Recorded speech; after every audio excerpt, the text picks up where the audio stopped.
Alors, on va commencer. Donc, merci à tous d'être présents nombreux. Donc, cette session qui portera sur le neurodéveloppement, les troubles du neurodéveloppement. Désolée, on a oublié un petit le début du titre. Donc, les troubles du neurodéveloppement et les actualités pour le médecin généraliste et les nouveautés. Je vais laisser les intervenants, pour ne pas perdre trop de temps, comme ils sont nombreux, se présenter lorsqu'ils prendront la parole. On va commencer avec un petit mot d'introduction de Marguerite Cazeneuve, qui est directrice adjointe de l'assurance maladie. Bonjour à tous. Merci beaucoup d'être si nombreux pour ce sujet. Peut-être pour vous donner un tout petit peu d'histoire, c'est vrai que les TND, c'est quelque chose qui vous est très familier. Mais il y a quelques années encore, c'était quelque chose dont on entendait très peu parler, pas du tout à l'assurance maladie, assez peu, j'allais dire, dans le monde institutionnel. Et donc, moi, ce sujet, je l'ai découvert en 2018, au moment où je travaillais sur la stratégie autisme, au moment où Richard Delorme et Claire Compagnon ont insisté pour que ce ne soit pas la 4e stratégie autisme, mais que ce soit la stratégie autisme au sein des troubles du neurodéveloppement. Et c'est à ce moment-là qu'on a totalement changé d'optique sur la manière dont on allait aborder ce sujet, et notamment avec cette obsession du repérage précoce. C'est à ce moment-là qu'ont été créées les fameuses PCO et le fait qu'un enfant, on n'attende pas qu'il ait un diagnostic pour pouvoir lui offrir un accompagnement, mais de mettre en place un système où des signaux précoces devait permettre un accompagnement avant même le diagnostic. Et donc, c'est à ce moment-là qu'émerge l'idée des PCO, et surtout quelque chose qui était assez révolutionnaire d'un point de vue institutionnel, même si pour vous, évidemment, ça vous paraît normal, mais le fait de pouvoir faire rembourser par l'assurance maladie des interventions de la part de professionnels qui n'étaient pas conventionnés avec l'assurance maladie.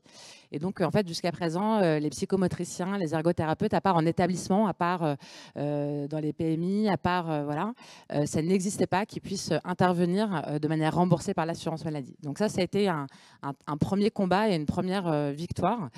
Et peut-être pour dire qu'on est encore qu'au tout début, je pense, de cette conquête-là. Julie Chastan a participé à l'époque à la HAS aux recommandations. C'est des recommandations qui peinent encore à être totalement diffusées, comprises par tous. Mais je pense qu'on a fait énormément, on a gagné énormément de terrain depuis quelques années grâce à vous, et puis grâce aussi à la délégation interministérielle que je remercie vraiment. Et donc, pour vous dire que on sait aujourd'hui que le repérage précoce et que l'accompagnement précoce des enfants qui ont un TND, il est très loin d'être parfait, mais il y a des choses qui se mettent en place et on a encore des conquêtes devant nous. Et donc, parmi les conquêtes devant nous, on a notamment la guidance parentale.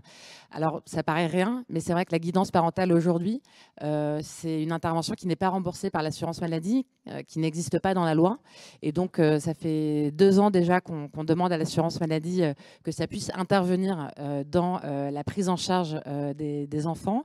Et puis, on a plein d'autres actions devant nous. Le fait évidemment de sensibiliser un maximum de professionnels. Vous l'êtes puisque vous êtes là, mais on a beaucoup d'autres intervenants auprès de la petite enfance qui ne le sont pas encore suffisamment.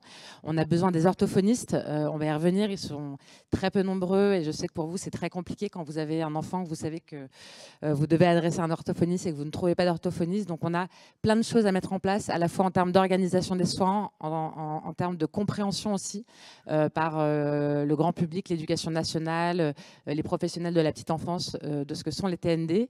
Et puis, d'arriver du côté de l'assurance maladie, alors même que l'assurance maladie est dans une situation qui est compliquée, à ce que nous, on arrive à plaider le fait qu'il y ait davantage de soins, de formes de soins qui puissent être remboursées, et que du coup, ces enfants, quand ils sont repérés très tôt, ils puissent bénéficier le plus rapidement possible d'un accompagnement qui soit un accompagnement holistique, remboursé par l'assurance maladie, pour pouvoir profiter de ce temps de plasticité cérébrale pour éviter les surhandicaps. Donc ça, c'est un combat voilà, que moi je mène à titre personnel depuis 2018, qu'on a essayé de prendre vraiment à notre niveau à l'assurance maladie depuis 2021, mais voilà, que Julie Chastan évidemment connaît depuis bien plus longtemps, pareil pour Étienne Pau.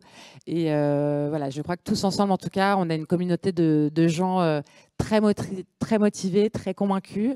C'est compliqué, chaque étape est compliquée, mais je pense qu'on est voilà, un collectif de plus en plus nombreux à y croire, et on a désormais des choses qui institutionnellement se mettent en place, et c'est tant mieux.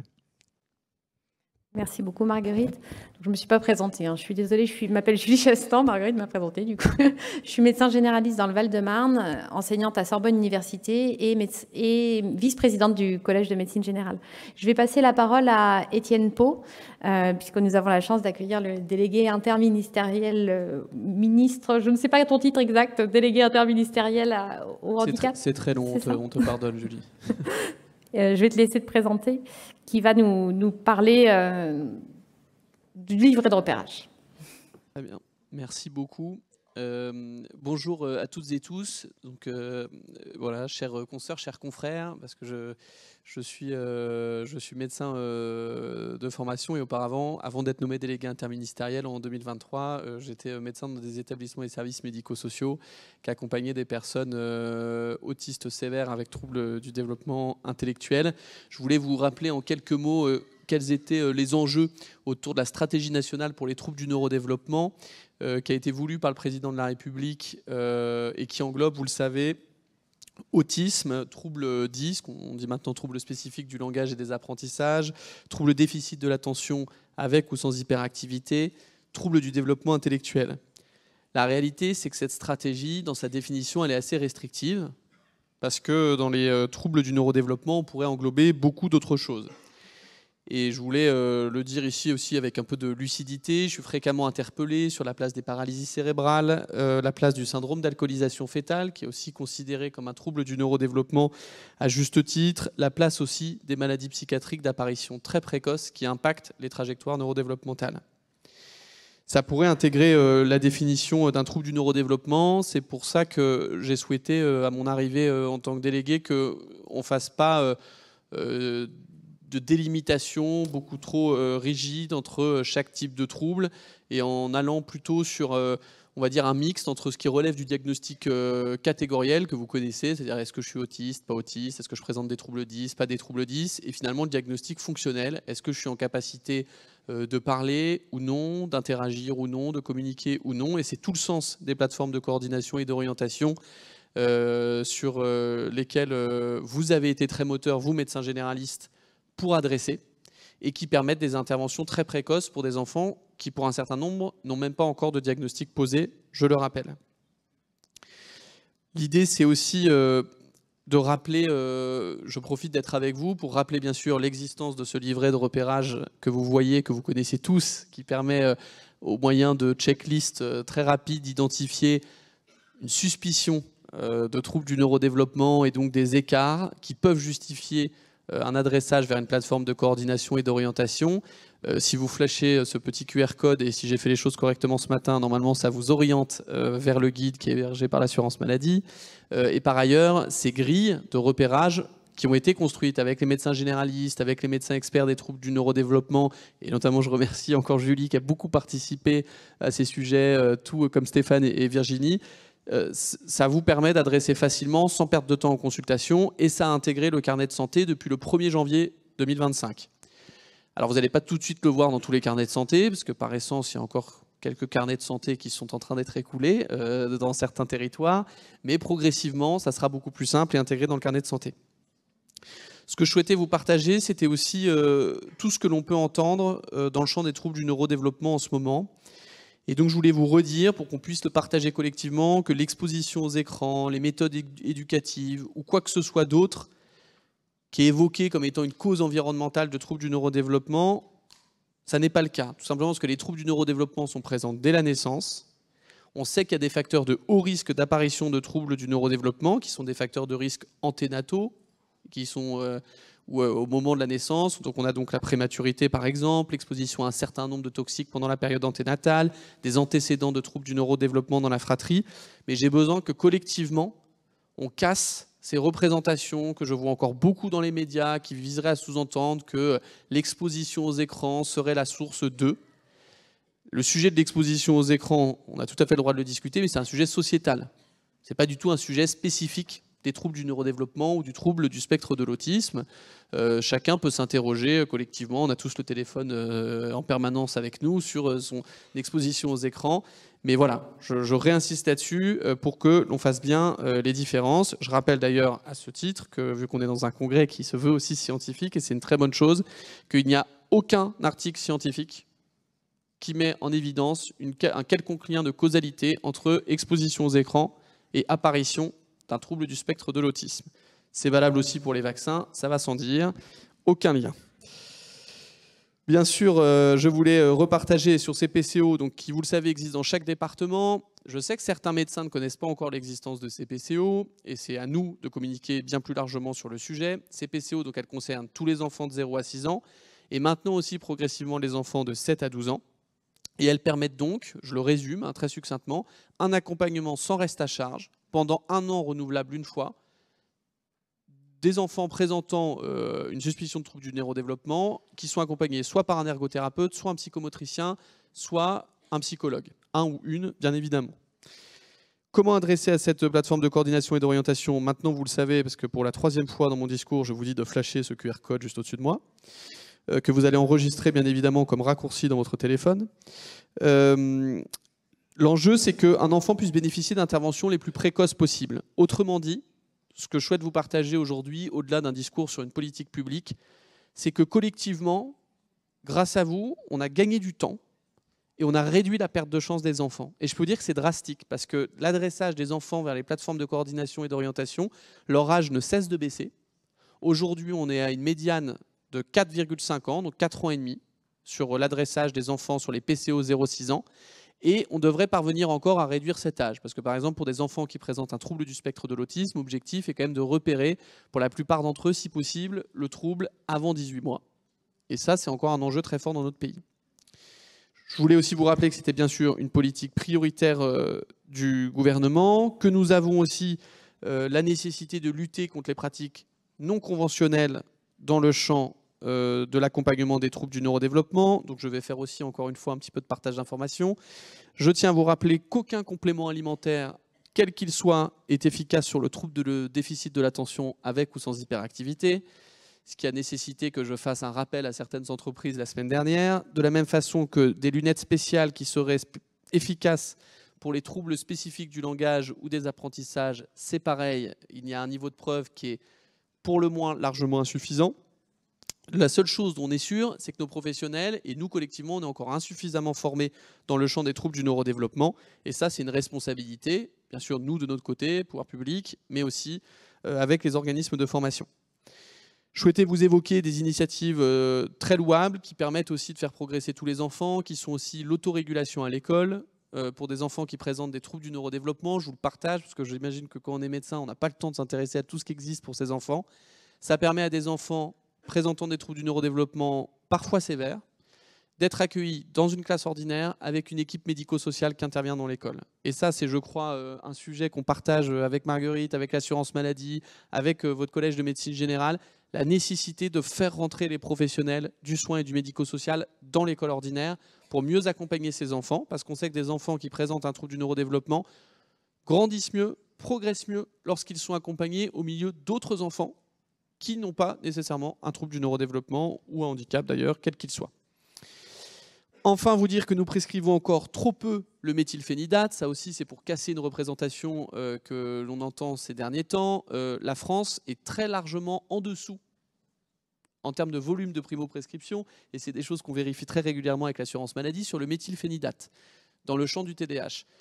Autrement dit, on a encore de la marge avant de dire qu'il y aurait un danger, un risque de surprescription. Ça ne veut pas dire qu'il ne faut pas être très attentif sur les critères de prescription. Sachez que je soutiens l'idée d'un élargissement de la primo-prescription. Je le dis très clairement. J'ai échangé avec les différentes spécialités qui, pour l'instant, ont le droit de primo-prescrire. C'est des discussions qu'on a avec l'Agence nationale de sécurité du médicament, bien sûr, l'assurance maladie, mais aussi le Conseil national de l'ordre. La question qu'on doit se poser collectivement, c'est en fait, qu'est-ce qu'on fait pour donner une qualification qui permette qui donne un droit de primo-prescrire du méthylphénidate. En fait, on en est à ce stade. Et en fait, c'est une question qui, à mon sens, doit être abordée entre toutes les spécialités et bien sûr en intégrant la médecine générale. Et c'était une discussion que j'avais juste avant de vous retrouver avec ma voisine de droite sur comment on fait pour avancer beaucoup plus vite sur ce sujet. Est-ce que, par exemple, pour vous la faire courte, l'idée, c'est de se dire qu'il faudrait qu'on décide qu'un certain nombre de diplômes donnent droit à être TNDologue, je vous la fais très résumé, et donc donnerait droit à primo-prescrire. Je sais que c'est un vaste sujet pour beaucoup de médecins généralistes qui ont une expérience énorme dans le champ du TDAH et nous disent à très juste titre, c'est bien sympa, moi je me retrouve à renouveler les prescriptions, alors même que j'ai l'expertise sur le sujet. Mais vous comprenez qu'il faut qu'on arrive à trouver un cadre qui convienne à tout le monde. Mais en tout cas, j'ai été très clair sur le sujet, j'y suis favorable et je le défendrai à vos côtés. Par ailleurs, je souhaitais vous rappeler que la prévalence des troubles du neurodéveloppement est stable. C'est une autre affirmation que je souhaitais refaire ce soir. Il n'y a pas de raison de dire qu'il y a un emballement, que globalement on a une augmentation incroyable de la prévalence des troubles du neurodéveloppement. On sait que on a l'impression de plus diagnostiquer qu'avant, mais très probablement parce que nous diagnostiquons mieux, et ça c'est aussi grâce à vous, et qu'un certain nombre d'enfants qui étaient très probablement concernés par les troubles du neurodéveloppement hier et qui n'étaient pas identifiés comme tels le sont aujourd'hui. Je pense notamment à des enfants qui étaient au fond de la classe. On disait, bon, en gros, c'est des cancres, ils veulent rien faire, ils ont du mal à rester en place sur une chaise. C'était très probablement, en tout cas pour un certain nombre, des enfants qui présentaient un TDAH, des enfants qui étaient multidys, et sur lesquels, aujourd'hui, on est capable de poser un diagnostic et d'amener des aides matérielles et humaines. Pour un temps, je suis très vigilant sur tous les courants sur les réseaux sociaux. C'est certes important de poser des diagnostics, mais on ne peut pas poser un diagnostic en 5 questions, en 3 minutes. Donc je suis aussi vigilant sur un certain nombre d'influenceurs qui auraient trouvé des remèdes miracles pour assurer des autodiagnostics. Je continue à être favorable à un diagnostic qui ne soit pas un autodiagnostic, qui est un diagnostic pluridisciplinaire, qui fait appel à des professionnels formés et qui associe bien évidemment les médecins dans leur ensemble, quelle que soit leur spécialité et moyennant formation, et aussi des professionnels sur lesquels on mise beaucoup, les orthophonistes, les ergothérapeutes, les psychomotriciens, et aussi les psychologues formés aux troubles du neurodéveloppement et les neuropsychologues. Vous le savez, on a donc des discussions sur l'évolution du fonctionnement des parcours diagnostiques. Je pense qu'il faut qu'on rappelle que tous les enfants qui doivent être adressés à une plateforme de coordination et d'orientation ont besoin d'un examen médical. Ça, c'est quelque chose, je pense, d'incompressible. Par contre, il faut aussi qu'on accepte l'idée que dans le repérage de masse, on doit plus élargir, plus faire confiance aux professionnels. On a des orthophonistes, des enseignants dans les écoles, des psychomotriciens, des ergots qui de temps en temps tirent la sonnette d'alarme. Et le livret que vous voyez là-haut, en réalité, vous êtes de nombreux médecins à me dire qu'il pourrait être utilisé par plein de professionnels, et je sais que c'est déjà le cas. Et donc il faut qu'on arrive justement à élargir l'utilisation de ce livret, tout en disant que le médecin généraliste, et ça c'est une charge pour vous, il reste le pivot de ces accompagnements, de ces parcours dans le champ des troubles du neurodéveloppement. Mais je souhaite vraiment qu'il y ait cette réflexion qui soit plus pluridisciplinaire, et c'est le sens aussi des réflexions qu'on a avec l'assurance maladie sur la valorisation possible ou non des réunions de concertation pluridisciplinaire dans les plateformes de coordination et d'orientation, au même titre que bien sûr la valorisation de la guidance parentale qui doit être faite par de plus en plus de professionnels. J'ai beaucoup de questions. Par exemple, on me dit mais pourquoi les EduxP ne pourraient pas faire la guidance parentale? C'est une vraie question. Je pense que les EduxP peuvent tout à fait avoir une place dans la guidance parentale. En réalité, on a beaucoup de professionnels qui sont en capacité de le faire, à l'image de centres très spécialisés sur ces sujets qui se sont développés. Voilà ce que je souhaitais vous partager et vous rappeler qu'en premier lieu, les acteurs du dépistage et du repérage très très précoce, ce sont avant tout les familles, les parents. Et je voulais le rappeler parce que je sais que de temps en temps, on peut avoir la sensation avec quelques histoires que les parents sursollicitent le diagnostic. Sachez que dans l'immense majorité des cas, les parents, quand ils s'inquiètent, c'est qu'il y a une raison de s'inquiéter. Et je suis sûr qu'on partage cette conviction. Et donc, il faut qu'on leur donne des solutions plus concrètes pour accéder à des plateformes de diagnostic et notamment des solutions plus lisibles. Et c'est le sens du service public de repérage précoce qui est en train d'être travaillé actuellement, qui vise à donner une bannière plus claire, plus lisible pour tous les services qui existent. C'est-à-dire qu'il y a les PCO, il y a les CAMS, il y a les CMPP, il y a des services hospitaliers, il y a des médecins en libéral qui sont très bien formés. Il faut qu'on arrive à réunir ça sous une bannière beaucoup plus lisible, pour les citoyens, bien sûr, mais également pour vous, les professionnels, qui orientez vers ces structures. Voilà ce que je souhaitais vous partager aujourd'hui. Maintenant que vous savez que ce livret de dépistage existe et que vous l'avez enregistré sur votre téléphone, je n'ai plus rien à rajouter. Merci à tous.